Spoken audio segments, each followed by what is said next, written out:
আজি ভাৰত স্বাধীন হোৱাৰ আজি অত বছৰ হৈ গ'ল।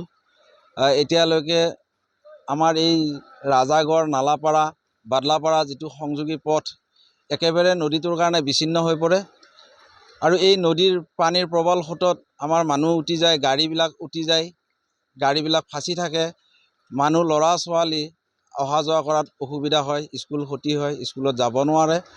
গতিকে আজি ইমান বছৰে এই জীয়াটোত আমি ভুগিয়ে আছোঁ। এতিয়া যাতে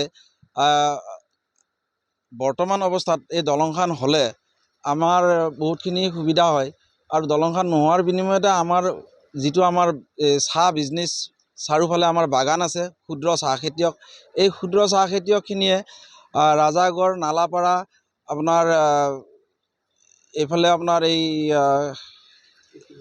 বাদলা টি ষ্টেট, তাৰপিছত ভুটীয়াচাং টি ষ্টেট, তাৰপিছতে এইফালে আমাৰ ভালেকেইটাও আমাৰ ফেক্টৰী আছে। গোটেইখিনি মানুহে আমাৰ ক্ষুদ্ৰ চাহ খেতিয়কে ইয়াতে পাত দিবৰ কাৰণে আহিব লাগে, কিন্তু এই নদীৰ কাৰণে আমাৰ পাতবিলাক পচি যাই আছে, বিভিন্ন ধৰণৰ আমাৰ ক্ষতিসাধন হৈ আছে। গতিকে দয়া কৰি আমাৰ এই দলংখন বৰ্তমান চৰকাৰে কৰি দিলে ভাল হয়।